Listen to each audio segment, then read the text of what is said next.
Okay. Hi, everyone. Thank you for joining us. I'm Jen Schunger from the New Jersey Autism Center of Excellence, the NJACE, which is funded in part by the New Jersey Governor's Council and the New Jersey Department of Health.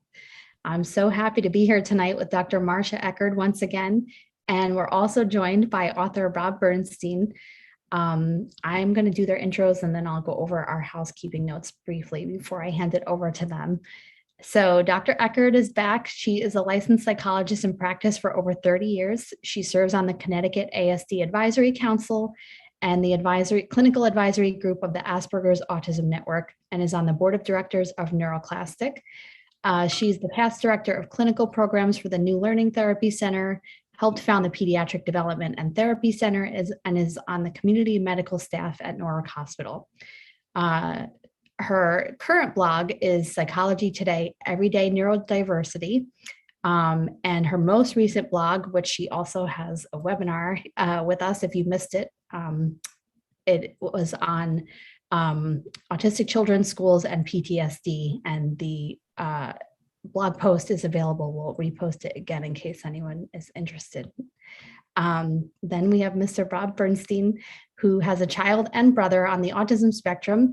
Both are highlighted along with 27 case stories in his award-winning book, Uniquely Normal, Tapping the Reservoir of Normalcy to Treat Autism. He's developed his cognitive-based approach for more than 30 years and has seen thousands of clients. He speaks internationally, runs webinars, and has the podcast Uniquely Normal, a Rob Bernstein podcast. Before I hand it over to them, just a reminder to everybody that we do have the live chat option. We love hearing about you and whether you're a parent or a support person or a professional educator. You just need to be logged into your YouTube account in order to chat or comment in there. We will get to questions toward the end of the talk tonight. Of course, feel free to ask them as you have them. I'm probably just going to save most until the end. Again, we love hearing, if something in particular is resonating with you, please let us know. So I would love to welcome you both. Thank you so much for being here. Well, thank you.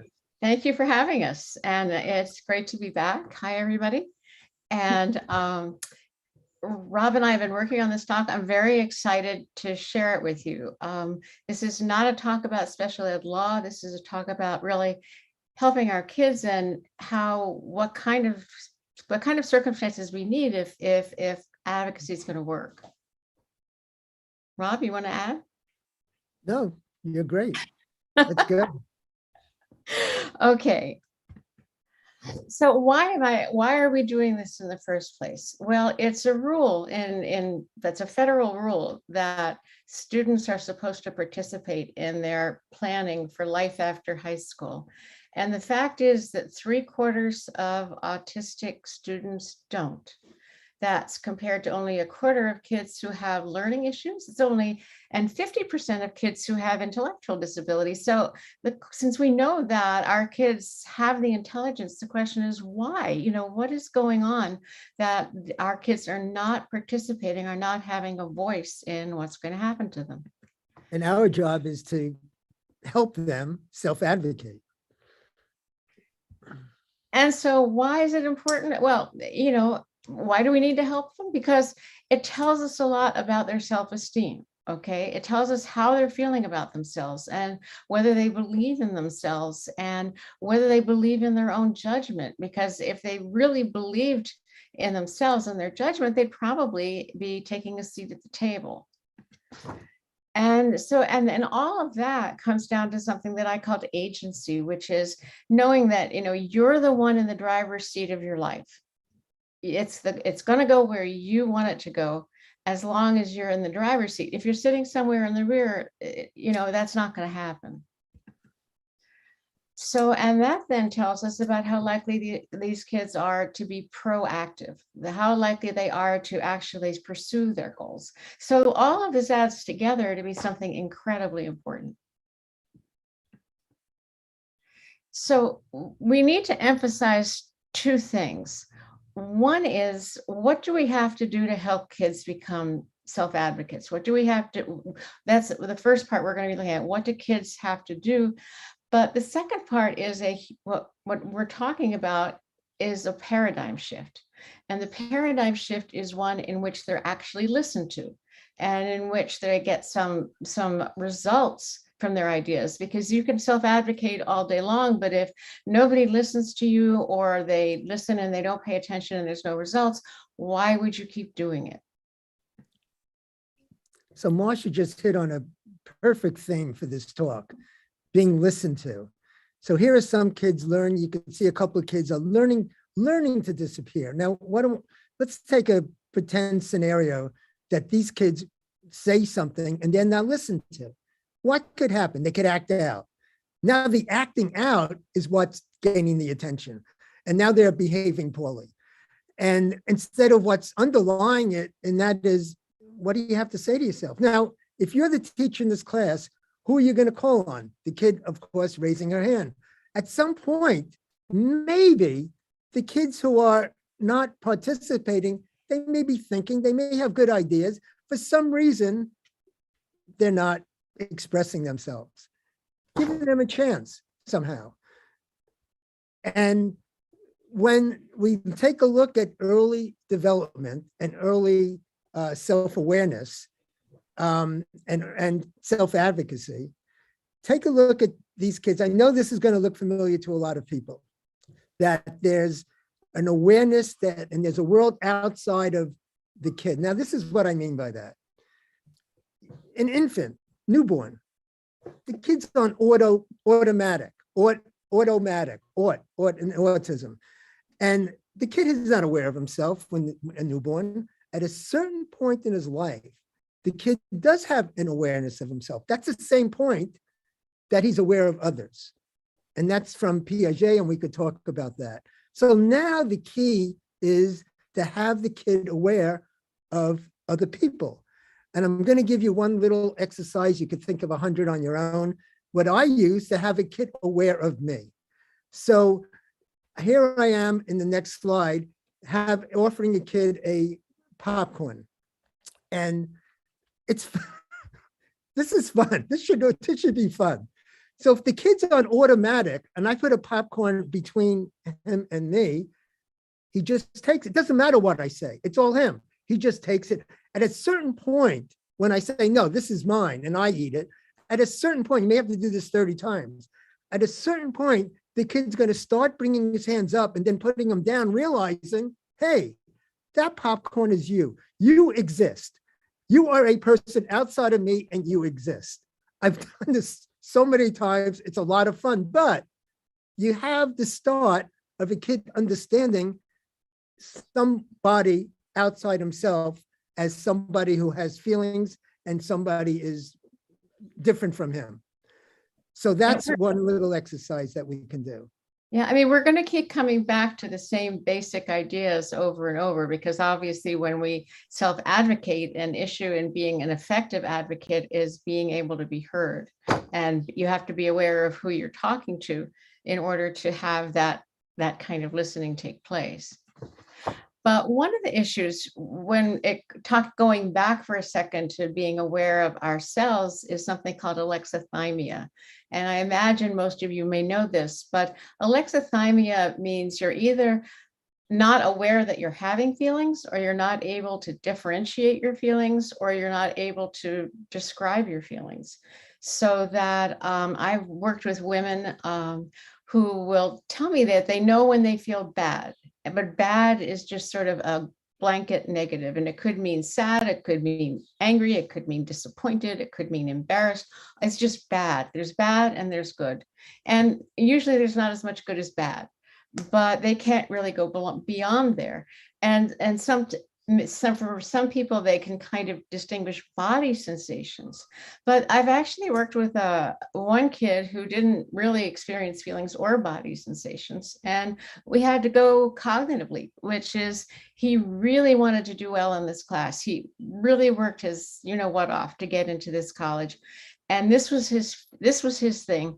And they had somebody who was there to tutor him, but he wasn't going there. He was going to fail. And I said, does it make any sense that you're not doing this? And he said, no. And I said, well, is it logical? And he said, no, it's not logical. And I said, well, then do you think if you're not doing something that's logical for something you really want, maybe you're anxious about it?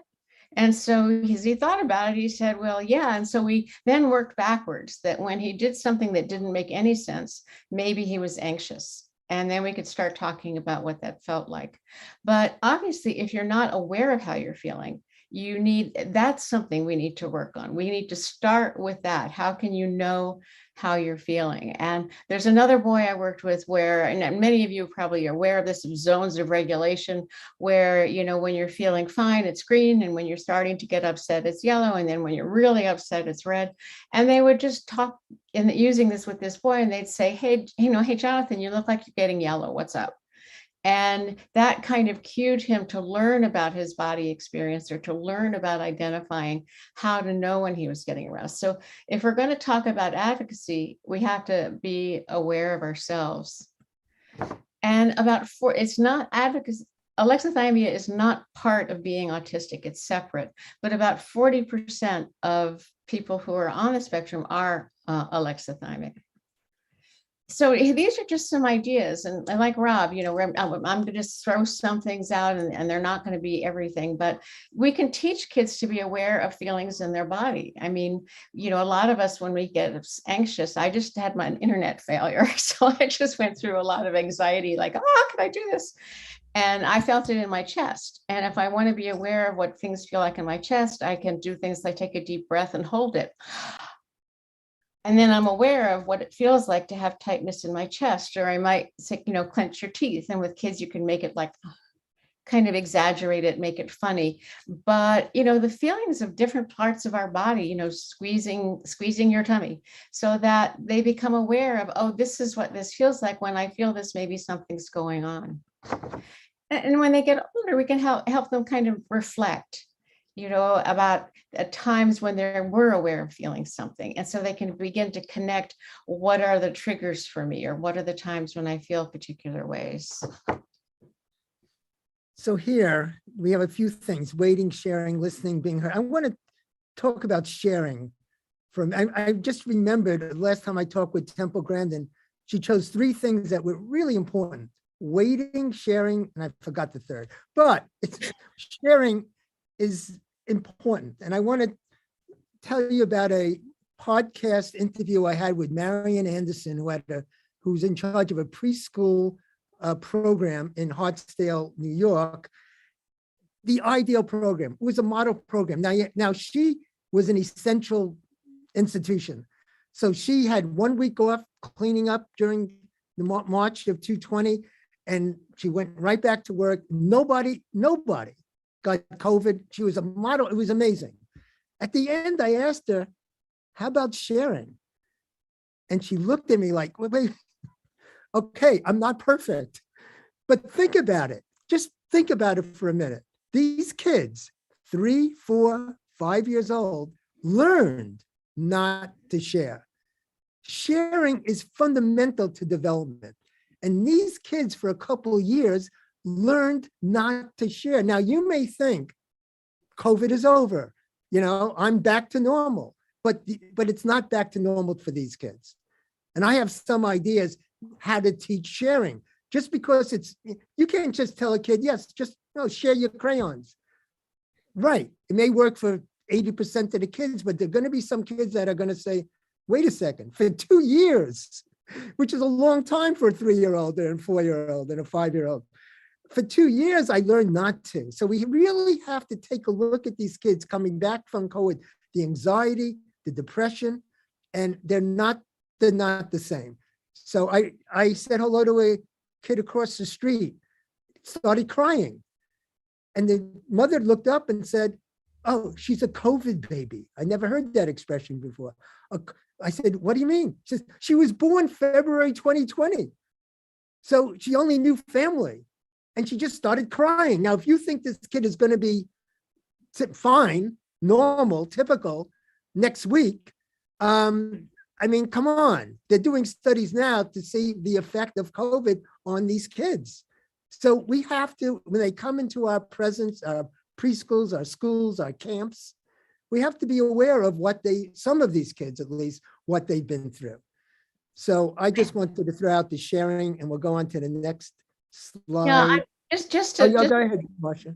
Yeah, just to throw on top of that, I think that when we think about coming back from COVID, one of the things that I also hear from some other kids is that they had developed ways of handling things or navigating things that they haven't had to practice in a long time, and going back to it can be stressful. It's like, oh, I used to have to do this. I haven't had to do it. And so now I have to do it again. So, but that's another talk, right, Rob? Yep. Yeah. So, okay. Means of expression. I mean, it doesn't even have to be verbal. And you know that. Maybe those kids who had their head down, maybe they could, draw a picture or whatever they're comfortable with in terms of communicating. Just because they have their heads down, don't give up on these kids. There might be some, reason for it. I had a brilliant teacher thought of this. I had one student in high school. He did not want to express himself in front of the class. So the teacher realized that if the kid whispers to him what he wants to say or the answer to the question, then the teacher will use his judgment whether he should say it out loud or not, for whatever the reason. The kid didn't want to be embarrassed, but it was a great idea. So, I mean, who would think of that? But it worked for this kid. So we have to be creative and think of ways that these kids could express themselves other than the typical way. And then, of course, there's kids who are non-speakers, and this group is certainly very aware that non-speaker is not non-verbal. And the words here are written by a 9-year-old, and she had not been allowed access to typing in the school because the school did not believe in assisted communication. But over COVID, her mother did make a keyboard accessible to her and taught her to type. And this is the sort of thing this girl had said. And she had been basically, at the way she described it, treated as a toddler up until this point. People would talk about her in front of her and say things about her mother in front of her, because the assumption was she doesn't say anything, she doesn't understand anything. And she described the pain of that. And now being able to have words is so critical for her. And there she is, unpacking the gifts and learning to type. And I just love her face there. She's written a book, actually. If we can give Jen a link to get to her book, because it's absolutely wonderful. And this is another journey of a non-speaker. Her name is Elizabeth Bonker, and she learned to type with a communicative partner. And she says, I'm one of the lucky ones who got to learn how to do this. That this is a very controversial topic, as I'm sure you're aware. But she said that intervention changed her life. And what direction has her life gone, in case anyone didn't see this in the paper already? She graduated as valedictorian of her class. And as valedictorian, she made the commencement speech for her class using a speaker that was reading out what she had typed. And I just get the chills thinking about it. And she emphasized the importance of their using their voices to communicate. Let's play the video. Okay, so Leo, you're going to tell me some of your experiences in school. You'll tell it to me, and then maybe you'll write it down. Maybe at some point. Well, one thing I deal with a lot in school and at home is the issue of obligations to listen to adults. I believe that's like, am I morally required to do my homework? And what gives adults the power to boss kids around? Stuff like that is questions that I often consider, and I often disagree with adults. Their argument is usually the kids' brains are not mature enough, but I say, and which is a scientific fact, but I say that kids have advantages too. They are more creative than adults. They can think outside the box more. They're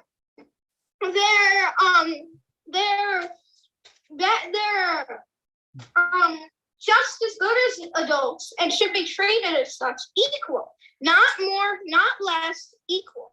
Equality is the thing.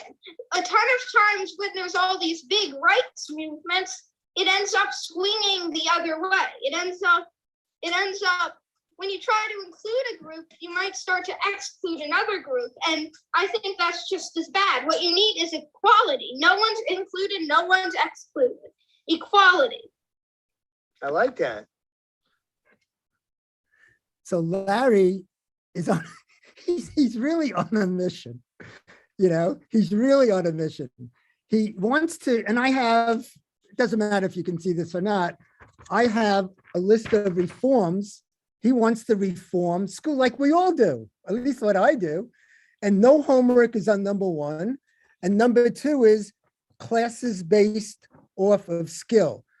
And he's willing to give up himself and get expelled, not well, and whatever you know, get kicked out of school, which is what's happening right now, because he believes in that cause.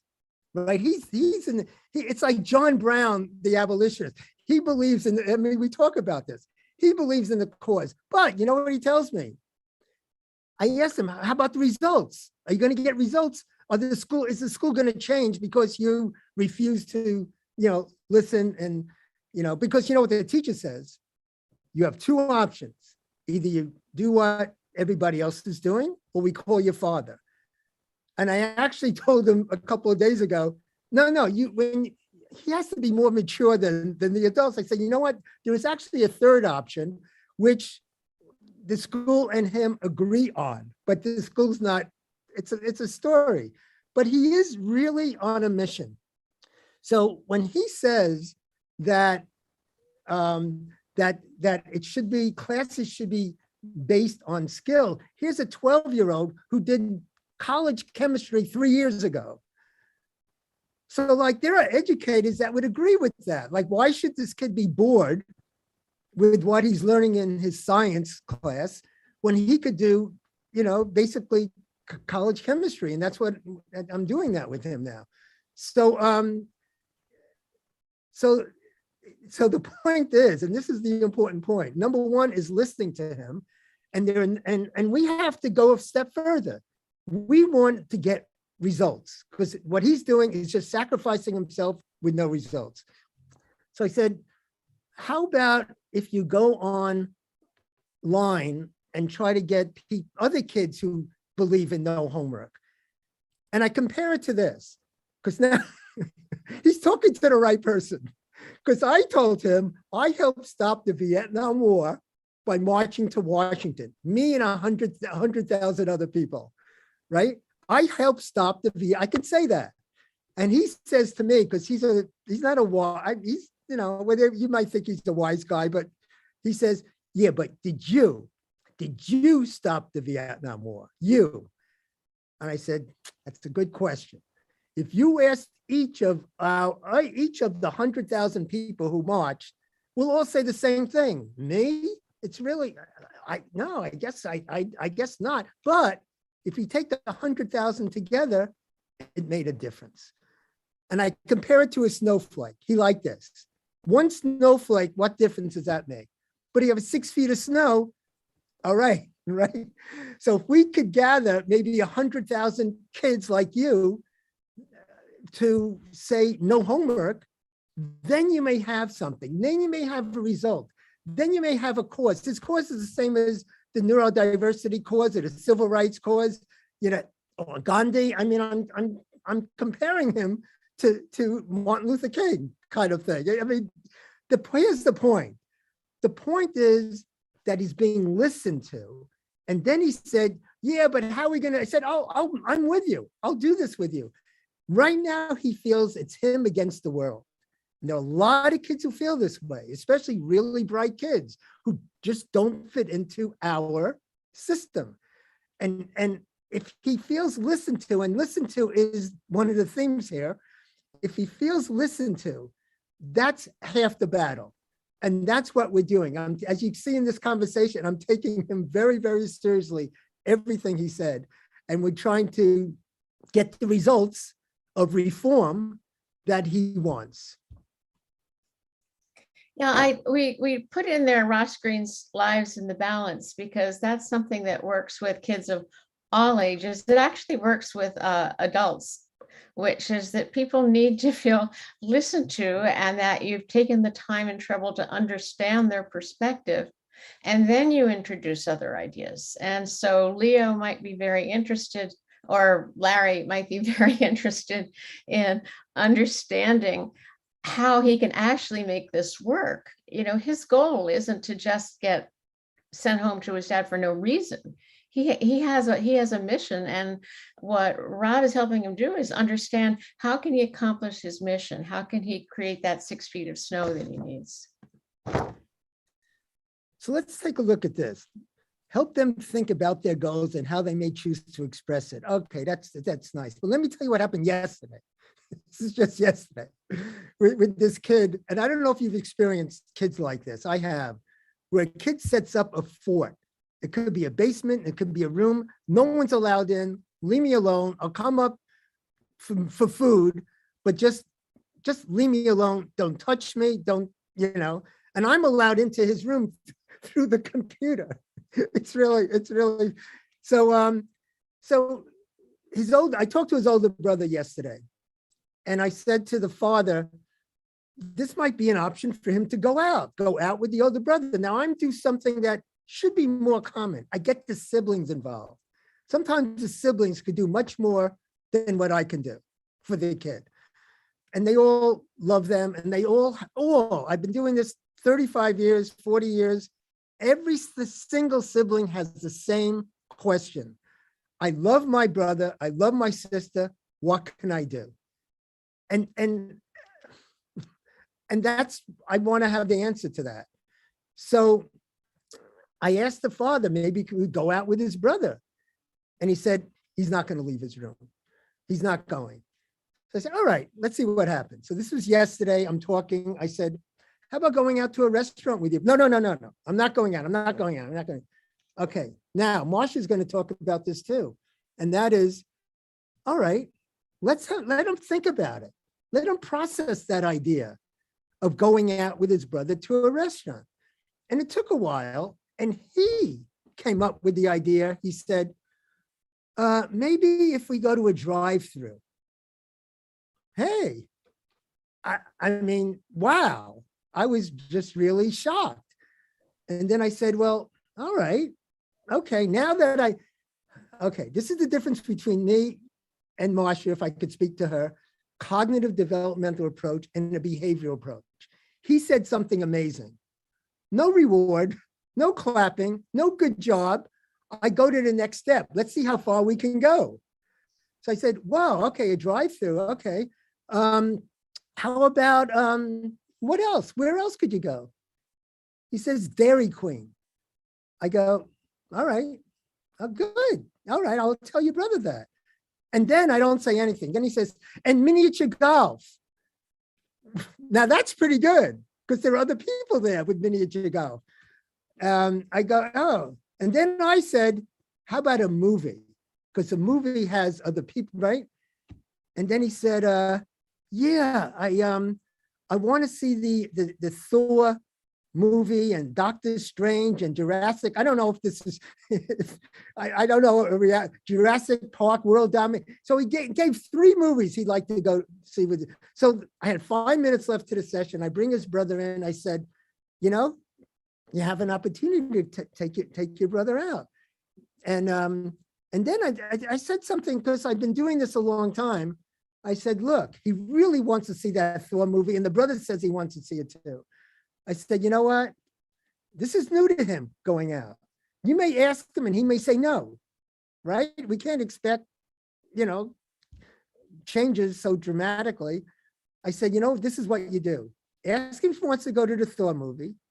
It's not pulling him out. It's not trying to get him out, which is the phrase that the father says. I don't think so. I tried to get him out. No trying. You want to go to the Thor movie with me? No. All right. I told him, go yourself, come back, say that, wow, that movie was really good, and have him think about himself. It's not a punishment. It's not a guilt trip.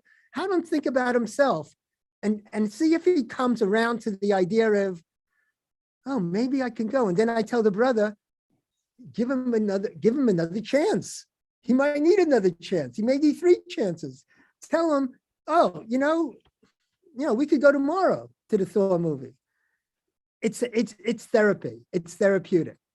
So this is, and one last thing that reminds me of Marcia here. Oh, okay. No, let's go on. Let's go on to the next. Well, I wanted to jump in and say that I think both Rob and I, regardless of what is written down about how we work, cognitive, behavioral, whatever, is that we both work collaboratively.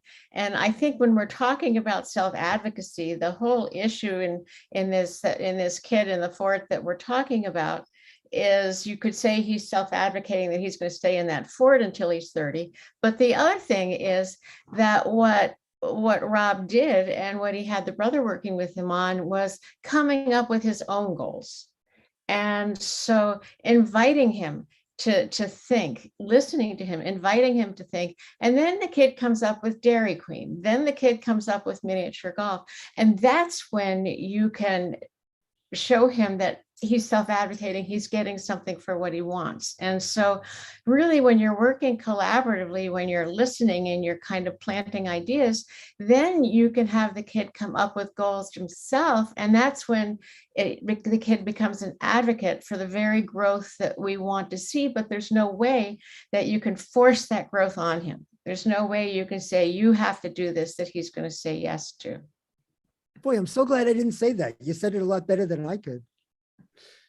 Oh yeah, definitely. I think that would help a lot. Steph, when you were saying that your feelings weren't valid, go back to what could or should be done to understand what your feelings were. Okay, so I went to mainstream primary school, and in a class full of 30 kids who were all loud and noisy and annoying in a lot of ways, it's very hard to concentrate on what you're supposed to be doing. But the teachers and the TA who was with me, they never seemed to understand that. And there was very much this attitude of, oh, well, everyone else is getting on with it, so why can't you? And it's like, because I struggle with it. I just do. And and like I say, I would get overwhelmed. I would melt down. I would say, I cannot do this. I can't do it. And they'd put a maths worksheet in front of me and say, here, do this. It's like, I can't do it. I can't do it. And they try and make me do it, like, oh, just do it, get it over with. And it's like, it's not that I'm being lazy or objectionable. It's not that I don't want to do it. It's that I just didn't feel able to do it. And them trying to force the issue would then mean that I got more and more upset and annoyed and angry. And at that age, we're talking when I was like 6 or 7, I really didn't express myself well. And I'd just be like, no, piss off, I can't do it. And then, I would get violent. I wasn't violent. I just struggled, and I didn't know how to express my feelings, and I just didn't feel that they were listening to me. But yeah, I would start, throwing things. I flip tables over, and then the teachers would, try and, drag me back to my seat. And it's like, no, I'm not going. And all these things. And then I would lash out at them. And as I say, I'd get violent in inverted commas, and then they'd like physically restrain me. And that was, yeah, without question, that was the worst time of my life when I was in primary school. Wow. And we could have a whole discussion. I could just stop here and we could just talk about that video. So many layers to that. I mean, one is that if you hear her voice and then you have a 6 or 7-year-old in your class who's sort of reminding you of Steph, then you might act in a different way than insisting on her doing something. It might be something simple like, oh, what do you feel like doing? or what's going on? Or it's like she's saying, there's a lot of noise, and I mean, just, have a discussion. But what I'm taking away, one of the things I take away from that is that when there's a behavior problem, if somebody says this kid has tantrums, this kid's throwing I'm thinking, what's the underlying issue? Is it noise? Is it that she can't do it? If whatever reason she can't do it, we don't know all the details or at the moment let's look at the underlying issue rather than the behavior itself. And the word that comes to my mind is respecting these kids. Like you saw how I was with Larry. I mean, listen, respect these kids. That theme is coming up over and over again. And one last thing, and I got this from Marcia's blog, which has over what? 225,000, is that this kind of thing doesn't leave these kids. And if you interview older kids that's gone through that, or older adults it's almost like PTSD, that it really lasts. It's traumatic. These experiences in school or in camp or at home, they could really be traumatic. So it's something that we need to pay attention to. And what I'd like to, add on to that is that Steph was self-advocating. Remember at the beginning, she said that she's in a big class and it's noisy and they're annoying. Maybe they're bumping her, or maybe they're just, they're doing stuff that's distracting. But she was making it clear at the beginning that there are reasons why it's very hard to concentrate in that room. And on this particular day, maybe she had had a difficult day, or maybe she was tired or whatever. She just couldn't do it in that kind of environment. And the fact that nobody paid attention to the advocacy part of it led to all of the rest of it. And I think one reason why we see Steph today so moved and so, you feel her, is that this happened to her not once. This happened to her over and over and over, because getting back to this advocacy idea, she was trying to advocate. At that age, she didn't know how to say it very well, but had they paid attention, they would have helped her learn how to advocate when it's too noisy, or when it's too crowded, or when there's too much going on. Instead, what they did is precipitate this domino effect that she then gets blamed for. So go back, Marcia. So this idea of, could you go back? I don't know. What?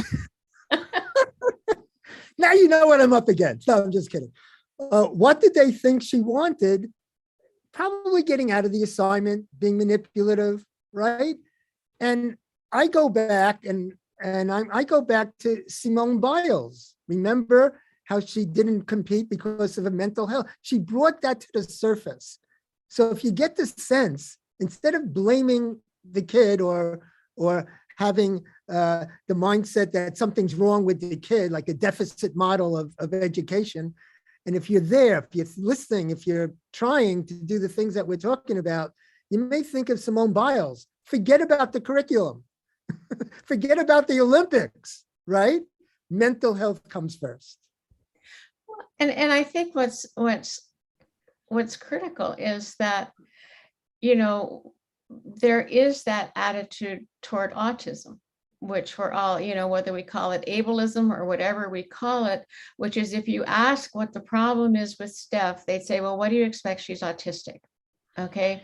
So her autism is the explanation for everything that happened, instead of having a perfectly sound set of problems with the environment that weren't listened to. No, we just say, well, what do you expect? She's autistic. And so that's why, Rob and I are writing a book together on this. And one of the critical things in this is the whole idea of a paradigm shift. Because if the assumption is that Steph or these kids are being avoidant or manipulative, or the other one I always hear is attention seeking, that if they're being this way, then if you listen to them and you give into them, you are giving in and you are rewarding bad behavior. Have you ever heard that one? They're rewarding bad behavior. Give them an inch, they'll take a mile, right? But if the assumption is that there's something important and meaningful in what kids are saying, and what we want to do is teach them to express themselves well, to self-advocate, then what we want to do is find ways to listen, find ways to pay attention, and as Rob said, get results so that these kids are actually learning something about advocacy. So, but it's a huge paradigm shift to go from assuming manipulation to assuming that someone's saying something of value that's worth attention. And and so what's needed is to, number one, think about whether it's the popcorn or tummy or whatever, how do we help kids learn to self-advocate? How do we help them learn to be aware of themselves, to express their experience, to have a means of communicating it? How do we help that? If the goal of school is to have kids represent themselves by the time they're graduating high school, they've got to learn all along at a developmentally appropriate level how to self-advocate. Are we teaching kids that in school? Or are we teaching them not to self-advocate? And the only way we're going to teach them to self-advocate is if we have this paradigm shift where we're not only teaching them how to do it, but when they do that, they're paying attention, they're getting attention, and they're seeing that there's something results from what I'm saying. And then they might take a seat at the table. And this is from a girl at a neurodiversity conference in Stanford. She was a teenager. And she just is saying what it does to her soul when people don't listen and when they don't respect her experience. And this is true. I mean, how often are these kids' experience not respected? The idea that this classroom is just too noisy for me to bear. Well, everyone else is fine here. What's your problem? Okay. Or that I can't do this work right now. Well, what is your problem? And I've worked with kids where they would get frustrated. They'd end up under the table and they'd be just like Rob was saying, the attention then was on the behavior. But what it does to the child is what she's saying. It kills her soul. Is she going to show up at a meeting to say, what am I going to do? I mean, I have a student that I'm working with right now, and he was in a program that was from high school to 21 and sponsored by the school system. And they were teaching him how to cook and how to take a bus and how to, do basic things, how to plan a day. They had a job for him at CVS where he was unloading boxes. And the 2 days a week that he wasn't doing this, he was taking business and macroeconomics classes and business classes at the local community college. He just last week graduated magna cum laude, okay, with no help. And that tells you something that I said to him. He said that his stuff in the community program was boring. And I said, then go to this next meeting and tell them. And he said, well, why would I do that? I'm autistic. And I said, are you kidding me? You are the most responsible, hardworking, you're smart. I mean, how many kids are doing what you're doing? Of course you should be having a say in this. Of course people should be listening, but he didn't have the experience that people gave him the message he was worth being listened to. And, one of the buzzwords you hear all the time now is social emotional learning, social emotional learning. It's all over the place. I get a lot of, I'm on a lot of listservs and everything's social emotional learning. Well, some of the goals of that have to do with self-esteem and a sense of competency.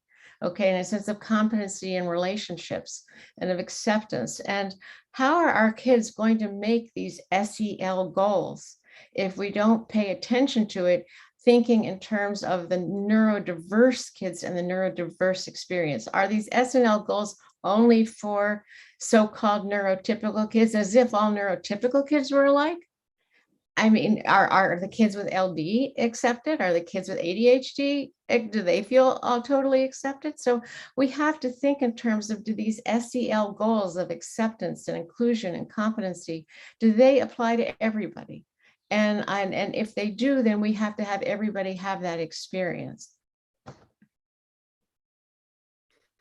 So here we have the IEP says the kids should self-advocate and so forth. The burden is really on us to teach self-advocacy. And I'm going to just throw something out. Kids sitting. Now, we're going to talk about the environment. And there could be there's no way anyone would know what is bothering that kid, whether it's noisy, the lights or the smells or some visual thing or things on the wall. So how about going to a kid that doesn't seem, with it, and go back and I'm sorry. And ask the kid, where would you like to sit today? Wow, what a novel idea. Where would you like? And the kid might say, wait, this is my assigned seat, right? And you say, well, I know, but do you have a preference?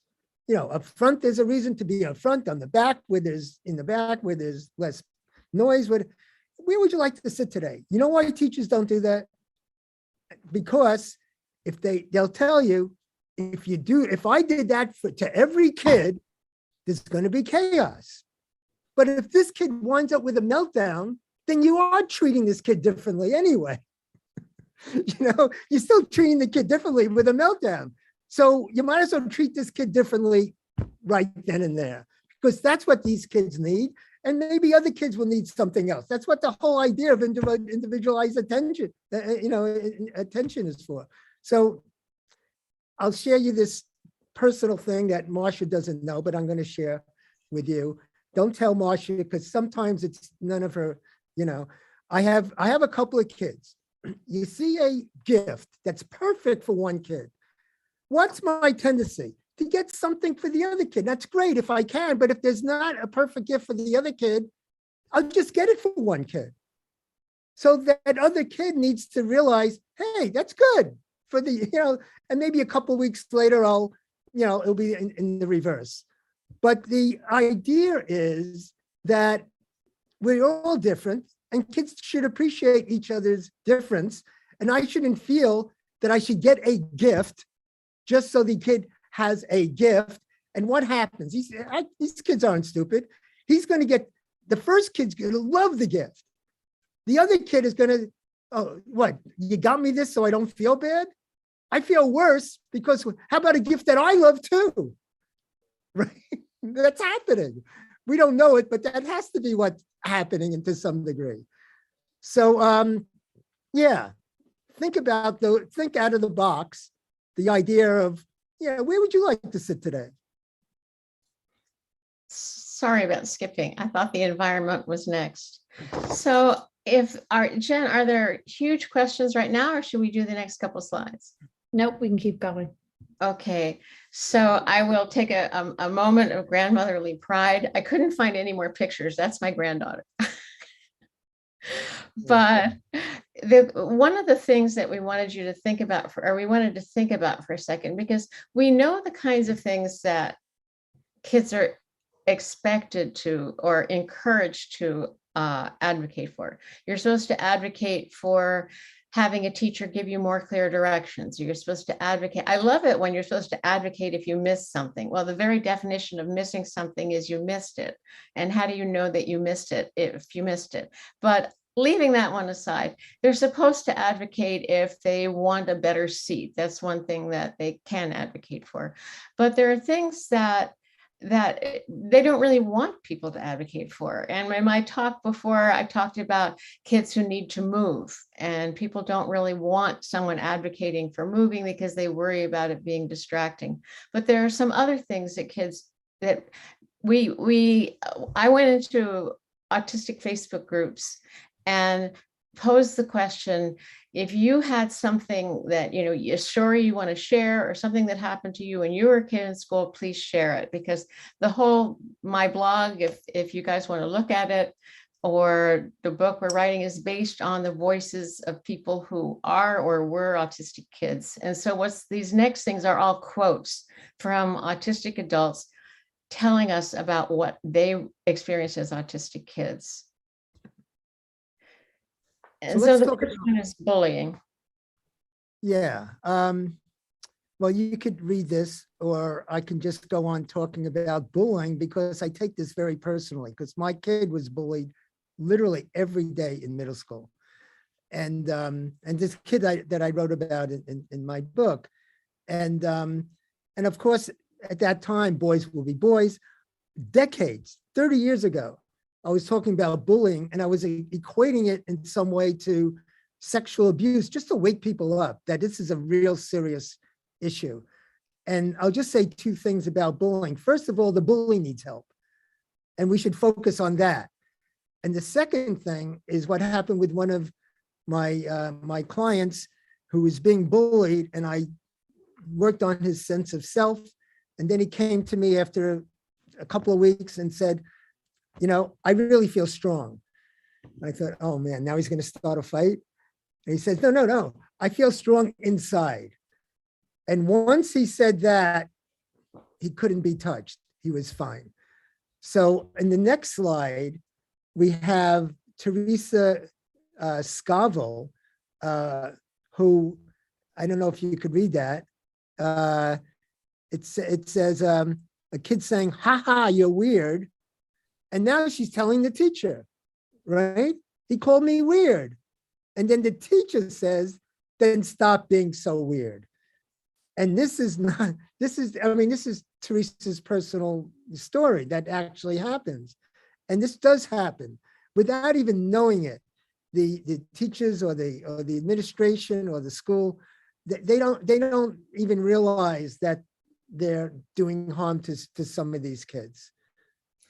Yeah, I'll jump in with that, because a lot of times teachers might use sarcasm, okay, or they might make a comment, and for the kid who feels strong inside, that might just slide off their backs. But for the kid who's emotionally sensitive, for the kid who, as many of our kids are, or for the kid who doesn't have that much social standing in the class to start with, that can be devastating. And the teacher may not even realize that. I had one girl, and she was having trouble being in this classroom because it was just too noisy and there was a lot of social pressure. And so she put her head down on the desk, and the teacher said, well, if you're so tired, why don't you go to the nurse? And the kids laughed, and she felt humiliated. And she didn't want to go back to that classroom because she felt all of these kids would be laughing at her. And the teacher did not intend for her to have a traumatic experience. The teacher thought she was making a joke, but for this girl, this wasn't a joke. And I think we have to sensitize people. And this girl was not about to say to this teacher, look, afterwards, don't say things like that about me. I'm very sensitive. Why? Because she would have gotten laughed at, or she wouldn't have been listened to. And I think, we have to, and that's where we come in, helping the kids advocate or advocating for them. And that's, I know from talking to you guys before, that you spend a lot of time in schools advocating for your kids, but advocating for, this is like being killed with what they call it, 1,000 small cuts, right? So it's an important one. And then here's another one that, we have so many social goals for these kids, and a whole other talk is on social, because there's so much written now about masking and the long-term effects of masking on these kids. And so if you spend all your time having to think about, what am I supposed to be looking at? What is my face supposed to be doing? What am I supposed to be saying? It's as this guy here is describing, trying to figure out how to fit in all the time is exhausting. And sometimes it gets to be too much. And what he needs more than anything else is some time to decompress, time to sort of be somewhere quiet where he can be by himself. And sometimes they will pull kids out and they will put them in a lunch bunch. And a lunch bunch might be seen as something that's fun because maybe they're playing a game that the kid likes and they've selected other kids. That's great as a social experience to be somewhere that's you're having facilitated fun. But as one kid said, why do I have to go to the social worker's office if I just need some alone time? Why can't I just have some quiet time? And especially when we have the social goals for these kids that we want them to be more social. So the girl who put her head down on the desk, her IEP said she was going to approach other kids and she was going to ask questions. And, there the kids are, go approach them. Well, these are kids who teased her unmercifully. Why the heck would she ever go over to them? So I think that this slide I want to thank Spectrum Me Matt, because Spectrum Me Matt on Instagram has given me permission to use some of his posts. And thank you, Matt. But that's him after too much peopling. And I have when there in yellow because you can say, okay, we'll build a day where we have a break at 10 a.m. and you can have an alone time at 10 a.m. or you can have an alone time at 3 p.m. Well, what happens if it's at 1:30 that he's overwhelmed? Okay, the idea is that if these kids need time to decompress, if there's some way they could give a signal and that signal can be paid attention to, then that's self-advocacy, and that self-advocacy being listened to because the respect is there that when you need alone time, you can take alone time. So sensory needs, in a study that Marcia shared with me, at least one study showed 94% of kids diagnosed with autism has some kind of sensory sensitivity. So we have to be sensitive to that. And it reminds me of my friend, Stephen Shore, giving a lecture. Hundreds of people are there. He's getting introduced, people clap, and he walks away. He walks off the stage because the noise, he's autistic. The noise, he couldn't handle the noise. So the audience learned very quickly, instead of clapping, you just kind of wave your hands. Because then, and I know, you've heard this before, but it's the kind of thing that, again, we need to be sensitive to their sensitivities.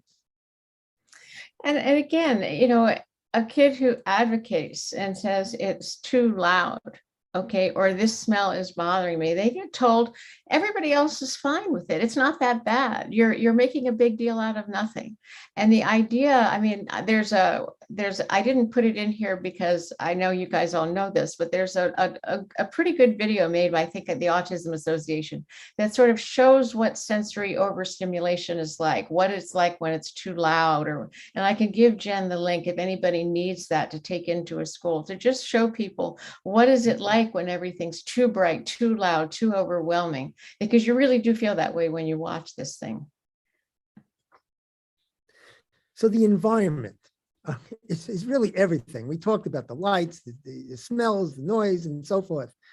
And I want to bring up another recent client of mine who didn't want to go to gym. She had to be, this is a senior in high school. She had to be escorted to go to gym.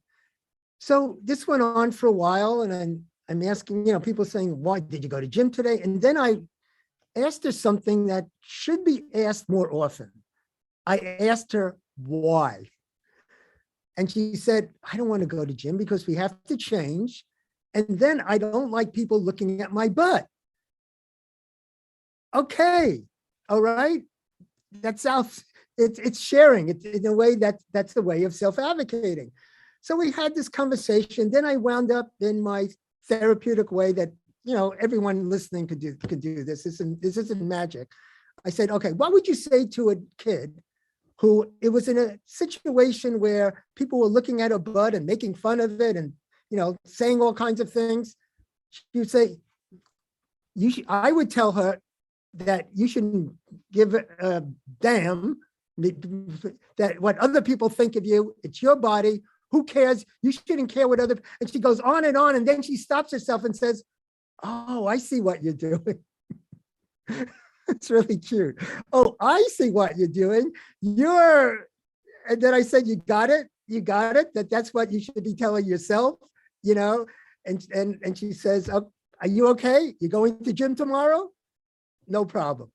So here's the lesson that we could take from that, that sometimes the change may not need to be done by the teacher or so forth, or the gym teacher or the school. The change might come from within. And if she could share, she could have said this, 6 months ago.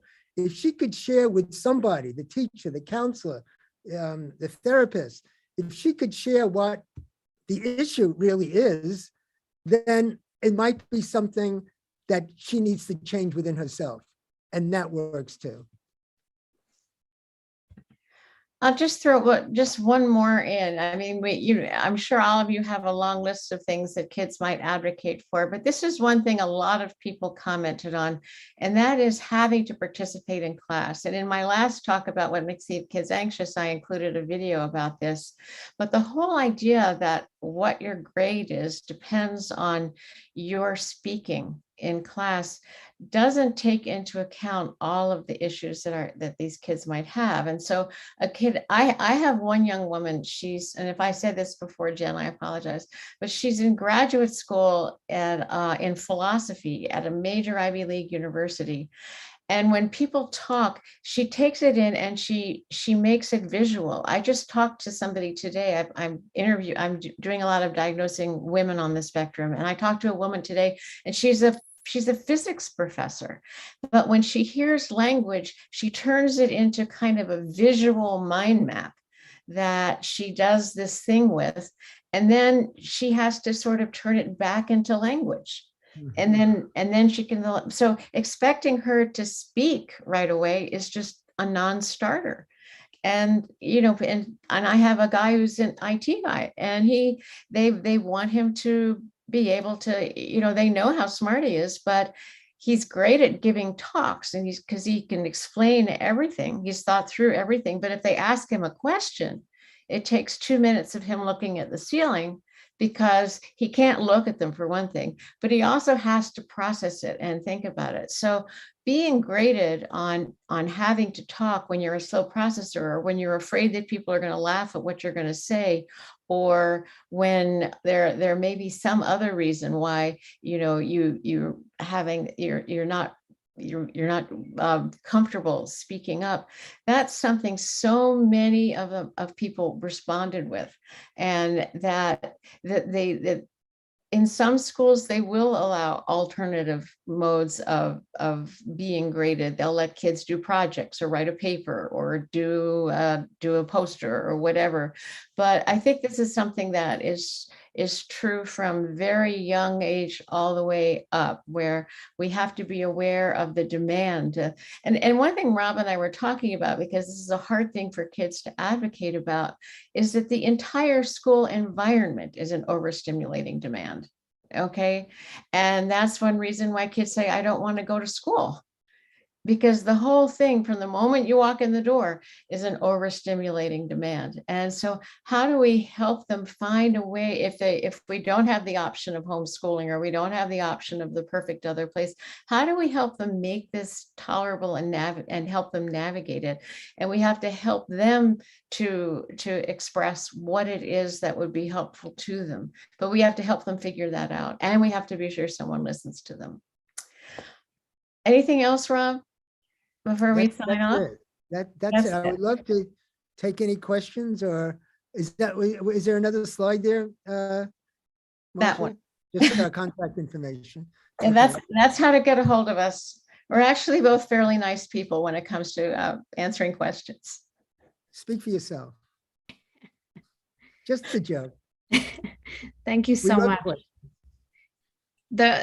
You brought up so many good points. I tried writing some down to circle back to, but I don't know if I'm going to fully do it justice. In regard to Steph's story from earlier, I mean, I felt completely jarred by that. Like, it was so upsetting to the core. And I think that is the experience of so many kids. And they end up thinking not only that there's something wrong with them, like internalizing the experience. And then, like you said, learning that when they do speak up, no one listens. And so many adults have talked about like this as a form of trauma. whether intentional or not, likely not intentional, but, and then the interesting thing is that, so many so-called experts will say, well, this is just part of autism. And I think you kind of alluded to this before. It's like this circular logic that, oh, if they're acting this way, it's because they have autism or they're autistic. And it's like, actually, that's not the case. And where's the responsibility of, the people around the autistic people? I'll jump in first, Marcia. You brought up something, Jennifer, that maybe the most important thing that we can talk about, which we didn't really do justice to, and that is self-esteem. Self-esteem is arguably the most important thing about anybody. And if these kids' self-esteem is affected, I don't know, use any word you want. That's traumatic. That's something we need to look at. And if there's a right and wrong, every person has a right to a healthy self-esteem. Yeah. And if that's what we're doing, or that's part of the process and the effect that it has, that just illuminates the problem and what we should be being aware of. Yeah, I mean, and not to get on a Don Quixote kind of mission here, but a huge thing that I think is critical, and that Rob and I are trying to be spokespeople for in writing this book, is a fundamental changing of the framework from a deficit model, the idea that, well, all of this is just because they're autistic, and actually to the extent you don't look autistic, or the extent you're not acting autistic, to that extent you're of value, and to say, no, everybody's of value, and you have to feel of value as who you authentically are. Yeah. That you are of value, not you're of value to the extent that you do what I like. And this whole thing about self-advocacy is not advocating so that I'm more like you. It's advocating for my own needs. And instead of having the viewpoint that, well, your needs don't matter, or when you're doing better, you're not going to have any needs, to say, no, you're a legitimate person in your own right. Okay. And the way the way you process is perfect, is a good way of processing too. Mhm. And that's something that even Simon Baron-Cohen has finally come around to, that he says autistic genes are driving the progress of humanity. How's that for a good thing? So yeah, there's a lot of challenges. Yeah, I'm not trying to just look at the kids who are really smart, or just look at the kids who are easily verbal or whatever, but Right. every kid is of value. Every person is of value, and every person is of value for who they authentically are. And that little girl, that 9-year-old back a ways, who was Yes. learning to type, Sabrina, she's apraxic, so she can't control the movement of her body very well. But there was one moment in class where the whole class danced with her and moved the way she moved. And for her, this was like light. This was like something, that a joy that she'd never had before, that who she was, how she was accepted and shared. And so that's so, when we talk about self-advocacy, what we're talking about really is respecting the worth and the authenticity and the value of every kid for who they are, not for who they should be if they were somebody else. Yeah. Wow. Yeah. I mean, I feel that so deeply. Do you feel, so just like Larry was saying, we really need quite a lot of reform in the education system.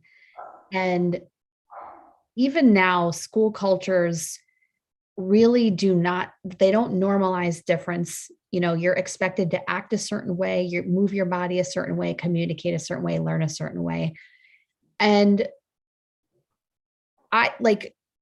from everything I've read and experienced and, heard from other people, it seems like then the student body takes their cues from that as well. So, like Rob, you mentioned with your son being bullied, And so when the kids all see the adults requiring certain things and not being accepting of difference or accommodating of difference, even if kids do learn to self-advocate, because that's being encouraged and nurtured in them, they might still have barriers because of the other kids, because the other kids have been taught, well, this is weird, or this is not, you shouldn't need this, or, I'm going to make fun of you because, you have to do something this way. So I guess that's a long-winded question, but what do you think about that? Because for some kids, it might be a barrier to self-advocating in and of itself. Even if they get what they need to do, they might not be able or willing because of the social consequences that will come with that as well. Well, I mean, Jen, you hit I know Ron has a lot to say to this too, so I jumped in first. You hit the nail on the head though, which is that it's the adults who set the example from the beginning. And if difference, I remember seeing that in the documentary on Mr. Rogers, that it was a time of segregation. And the idea of Blacks and whites mixing was very, very, very controversial. And the idea that Blacks and whites might be in a swimming pool together was incredibly controversial. And he had a Black man playing the postman, and he invited him on a hot day to come and take off his shoes and put his feet in this little wading pool with him. Mm-hmm. And I mean, that was groundbreaking, and people don't realize the extent to which Mr. Rogers did things like that. And it is the adults who have to set the model of what is going to happen. And when they do, then the kids can carry it out. I mean, when my granddaughter had a lot of learning issues, and she was dysgraphic, she was dyslexic, she had, mathematics, you name it, she was having trouble with it.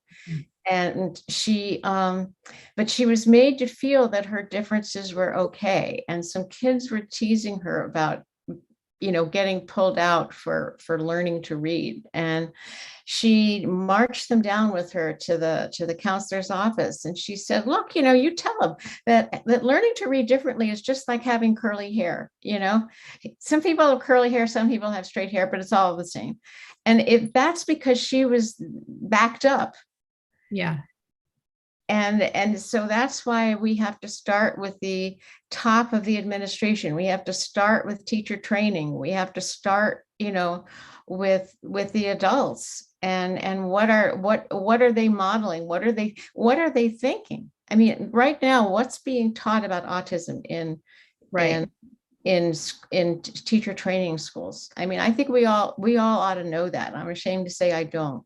But I think we all ought to know that, and we ought to make sure that the right things are being taught. And we ought to hold our superintendents and hold our principals and hold everyone, because it's top down. Yeah, absolutely. Let me give you go ahead. Oh, go ahead, you want to? No, you go. Oh. Let me give you just some examples of what you're talking about. And just to bring the point home with the adults in the room, that this one student of mine, client of mine, was out for a week because of bullying, actually. And she comes back, and I'm there. When I visit a school, I'm here the whole day. I want to see what happens at lunch, at recess. I'm there the whole day. So she comes in, and the teacher's giving a spelling test. And this is what the teacher says. Well, you were out for a week, so you're not taking the test. She isolates this kid in front of what she could have said is that you're out it's a spelling test. You're out for the week, and it doesn't really count. We're not expecting you to get any right, but why don't you take it anyway with us? And let's see what happens. And I gave her the test later because I'm writing it all down, and she got 4 out of 10 right. All right, why not? Why isolate the kid? So then the same child later on in the day, they're going to art class. She's taking a longer time getting her things right? Ready. So everyone's out. So she's the last one to go out. And there's a group of kids on the floor. So she has to sit outside the circle. So now, and she misses the first 5 minutes of the talk. And you all know the first 5 minutes of an art class is explaining what the whole idea was. At the end of the whole class, I went to the teacher, I said, what was the idea? Because nobody told her. No one explained to her. She could have had a kid. The teacher could have had a kid. Hey, explain to her what has to be done. And the teacher said, this is an exercise of using stamps. I don't know if it's potato stamps or some kind of stamp, where part of this image is off the page. It's some fancy art name for that. I had no idea. So this kid is trying to do what she's told to do, but she had no idea what the idea was of the project. And so it's not intentional, but it's this kind of isolation and feeling, giving this child some self-esteem issues. But I want to bring up one other thing, that here's another kid. He's in a circle, right? The kid, and he is kind of a little outside the circle. Okay. And everyone's holding hands, and he's a little outside the circle. I went to the teacher afterwards. I said, and I know this kid, if the kids next to him, in front of him, just reached back and took his hand, he'd be in the circle. And the kid would have been fine with it. And the teacher said, oh, could you come every day? It's simple things like that. And all it takes sometimes, not time, all it takes is an awareness of how do we include these kids instead of exclude them. Yeah. And I think the point that's in there, Rob, is so important, which is that, teachers don't go into teaching they go into it because they want to work with kids. And there are a lot of teachers who very much, if we gave them these ideas and we didn't do it in a way that said, you're doing the bad thing, but we rather gave it in a way that said, hey, we know you want to be successful with this kid. And maybe if you had the kids hold his hands, he that could work. But we're approaching them as if they want to be successful with the kids. That there's a lot of teachers who would be willing to do that, as long as we're approaching them as allies. And before, not we talked about the presumptions. We don't want them presuming our kids are being manipulated. We don't want to presume that these people are not allies. right. Go I in. have to jump in here. I know. I'm sorry, Marcia, I cut you off. That's all right. You can interrupt me anytime. I'm quoting you because you have a great slide of what I'm going to say. And that is, every time, just what you're saying, we suggest something to a teacher, the teachers invariably say, wow, that's good for all the kids. Yeah. You're making me a better teacher, not for the autistic, but and you have a wonderful slide saying what's good for the autistic kid is always good education. Yeah. So that's what I wanted to bring up. Yeah. I think, and it's such an important point because, and this kind of goes back to Baron Cohen and the whole, types of training that happens in teacher prep programs. All of the training is based on a quote neurotypical perspective and, neurotypically biased research. And so, even with the best of intentions, like you are still going to have, areas that you don't realize are problematic. Just like, becoming an anti-racist educator, if you don't have that lived experience and you don't have, scholarship in that area, you're not going to be able to fully appreciate, the differences and the, just the lived experiences and the privilege or not, and the different barriers. So I think, and maybe we talked about this in your last webinar, Marcia, but, in regards to the double empathy problem is, just as much as like we have all these goals that we set for kids, in their IEPs, we need goals too. We all have things that we need to, strengthen. And I think like so much of your talk has focused on, like we need to stop focusing on changing the kids, and instead focus on, what can we do differently? How can we use a different lens? What environmental changes can we make? And I wanted to ask you, someone had actually asked Femme Intangible, who is one of our viewers who watches a lot, and we appreciate her, was asking, so is homeschooling always the best idea? The $1 million question. Do you want me to jump in, or you want to start? Well, why don't you? It's such an individual question, homeschooling.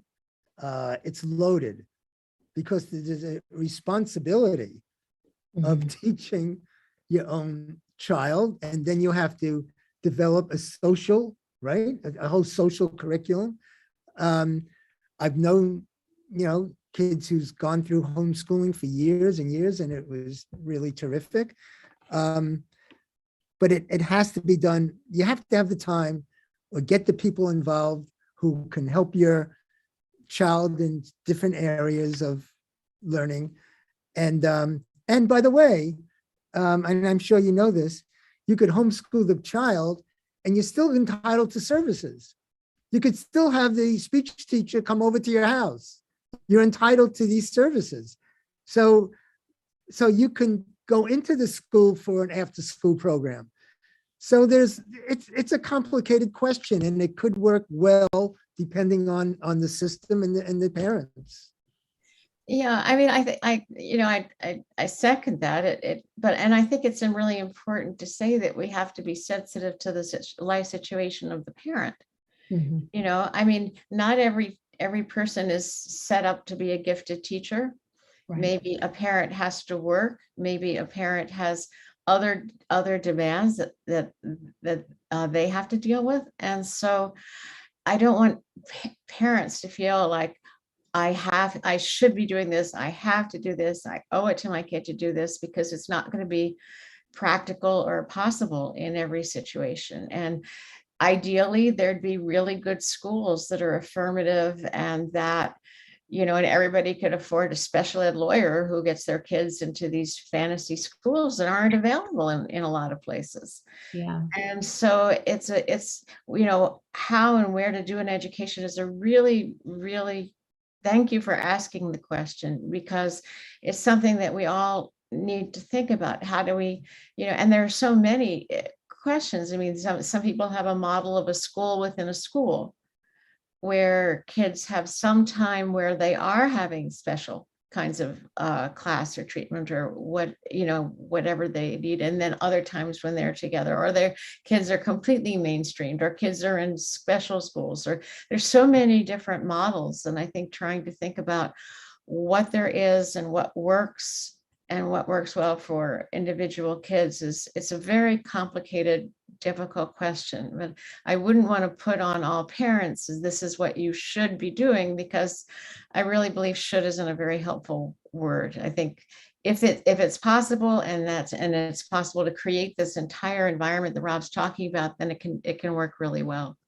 There are also homeschool communities, by the way, where a parent's not stuck doing this alone. I just talked to a woman today who was part of a homeschool community, and this group of kids was being homeschooled together, and sharing facilities and sharing field trips and doing all kinds of things. So I think there's also probably homeschooling groups that exist that people could look into, where the responsibility wouldn't 100% be on them.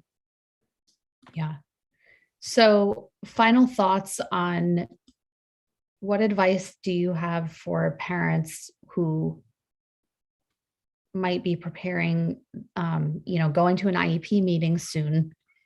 What could they tell their teams about supporting self-advocacy for their kids? Well, I see you're hesitating, Marcia. I'm just First thinking of all, before I talk. Okay, you could interrupt me anytime you want. First of all, parents have to realize they are part of the IEP team. right? Mhm. I'm probably on more IEPs than most therapists, most people outside the school, because, and this is not my idea, this is a parent idea. She says, if my kid misbehaves, I want them to call you. Now the IEP, as you know, that's gold. That's the standard. They have to, by law, abide by it. And if it says yes, because you know what, teachers hesitate telling the principal that there's a problem in the class because they get blamed. They hesitate telling the parent because, like, what are you doing? They get blamed. Yeah. But if they tell someone like me, it's like, and I tell the parent this, I don't have to tell the parent anything if I don't think it's going to help the kid, and it just makes them a better teacher. So it's an idea. So the first thing is that you be in control. You're part of the team. You could add to the IEP. I've added 2 pages to the IEP that I think are important goals. They can change it, and they'll change it right then and there, and at the meeting, and be prepared what you want. So one parent wrote down, I think, 5 pages of notes because, yes, we need to be prepared for this meeting because this is it. This is really, really critical. So, be prepared what you want and what you want the teachers to do and not to do.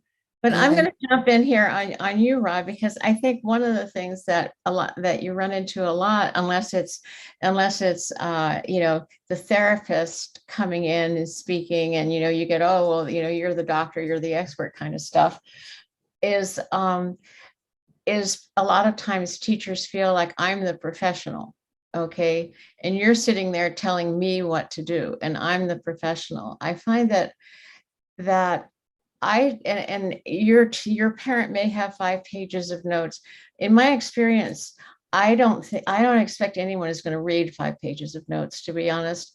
What I really encourage parents to do is to have a bullet point list of concerns that's easy to read, and you may have a long story that goes with each concern, but to have a bullet point list and to start with the concerns. I'm concerned that that he's not able to be successful in this class, or I'm concerned that this is what his experience is about that class, or I'm concerned about this.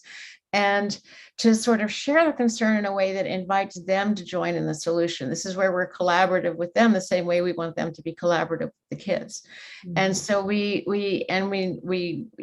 listen to what they have to say, but we're giving them feedback, but we want to say, it's almost, and I do this in the anxiety one too, I think there's a wonderful website called Autism Level Up, which gives you free downloads where you can create a sensory profile of your child. But to create a profile of, these are my kids' triggers. Okay, these are the things that are challenges. And here's where I'd like us to figure out a way to be helpful. Because with IEPs, I've done this for 35 years too. And, IEPs are so frustrating because it's all framed in this bureaucratic language. To have a 1-page action-oriented thing that says this kid has a lot of auditory sensitivities. Can we think of every place that this kid is going to be overwhelmed by noise? Okay. And then that gets handed out and everybody can think about that. And that goes across all classes. What am I going to be, how can I be aware of noise in my classroom? And so I really encourage parents to do a lot of thinking, to frame it in a way that engages. And look, you have the right to not agree to what they say, and you have the right. And another thing I always say is, if there's something they say, well, we have to try this, say, okay, let's set a time limit on it. Okay, we'll try this for 4 weeks and then we'll meet again. Mm-hmm. And we're going to have some markers for whether this is working or not. So, okay, we'll try this, but we're going to meet again in 4 weeks and we're going to see how well did this work. And we're going to have certain things that we look for to decide how well this is working, so that we can keep circling back. And another challenge that I think, and, my daughter had a lot of learning issues, and I went into these meetings and I was kind of overwhelmed. Because, even as somebody who I call it, I mean, therapy talk, I call psychobabble, and there's educababble, where it's like, what the heck are they all talking about? And they're referring to these things and like, who knows what they're talking about? And it's certainly not English. And so you sit there and you're trying to make sense of it all. And, yes, we can insist that this be explained in language that I can understand. And, let's get down. What exactly does that mean? Okay, so I am fully participating in this because I really know what we're talking about, because it's easy to be intimidated into passivity. Yeah. It really is. And that happened, I've been in that position myself, and that's with knowing what I know. So I can imagine if you don't have that. And it's so important to make sure you get it. You have a right to get it. You have a right to be part of that team. So here's one goal that someone may just come up with, one goal, and that is that we all know that a child is the school's obligated to give an appropriate education. And if you don't feel that way, that the kid's getting educated appropriately, you are entitled for the kid to go to a non-public school, a private school, and the district needs to pay for it. I've done this a handful of times. Every single time I've done this, I've been successful, because now we're talking education. Now it's on my turn. The kids, you're not giving this kid an appropriate education. Show me that it's appropriate. And there's not much there, because they really don't know what the answer to that question is. And so now I have kids going to private schools, New York City, other places, Westchester, where it's $70,000 a year. And the kid's 6 years old and he's in a private school until they're 21. So that could be a realistic goal if you feel that your child is not getting an appropriate education. Yeah, I have a couple kids too who but it's a fight. I mean, it can depend on the school district as to how much of a fight they're going to put up. But they have to offer something that seems to be an appropriate education. And if they have, and you can point to the ways in which it hasn't worked, or the ways in which the child is responding negatively, and that can be social, emotional, as well as academic.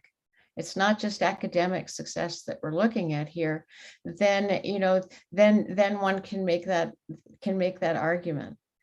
But it depends. Rob, of course, is magic, but there are some school districts that are, pardon the expression if this is bad on YouTube, but they're a bitch to fight. Yeah. And sometimes one needs, if one can afford an advocate or one can afford a lawyer, there are most advocates and lawyers that I know take on some reduced fee cases, or even do some pro bono work, because none of us go, Rob, me, them, none of us go into this because we simply are looking to make money. We do it because we really care. Yeah. And so, most people try to make room in their schedules for actually being helpful. And a lot of advocates and special ed attorneys will give you a free consultation. So if nothing else, they will look at what you have and what information you have, and tell you whether you have a good case to bring in term. And if you can get Rob, or you can get somebody to come in, that's great. But they'll give you some good advice about the best way to go at it, or what they think will happen. So certainly we don't want the kids to be alone in this, and we don't want the parents to be alone in this. Reach out to the community of parents, reach out to professionals in the community, and see if you can find support. Yeah.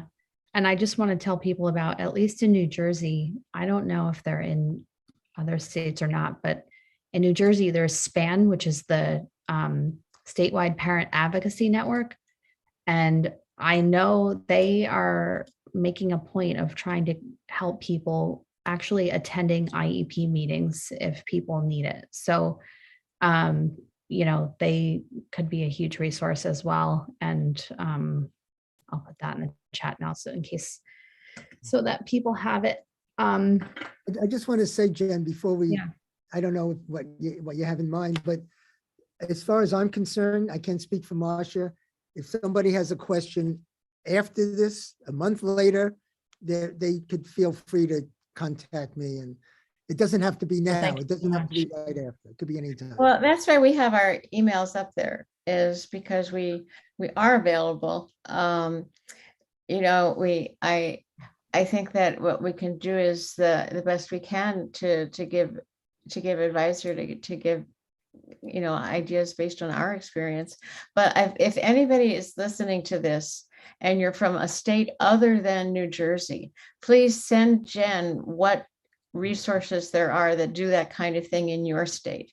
In Connecticut, we have something that I think it's called CPAC, Connecticut Parent Action Committee. And so in a lot of states may have services like this that parents don't know about. So I really encourage you all, since this is going to be on YouTube, maybe Jen, you could pin this or put it in the chat or whatever, that the resources that people bring to the table here. Because one of my experiences is that when it comes to all of this, it's like we're all reinventing the wheel. And we don't necessarily know what resources are out there. So if you have resources, please share them, so that there can be one place where people can see, oh, look, I'm not from New Jersey, but I'm watching this, I'm from somewhere else, and look.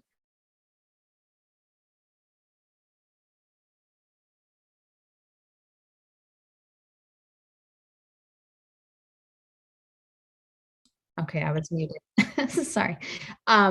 I was just going to say it's such a good point, because like, especially when you're entering the school system, you know, you get your parental rights and things like that, but people aren't necessarily telling you, oh, here's where you can go for, you know, advocacy and, you know, assistance in like, you know, asking us for services and things like that.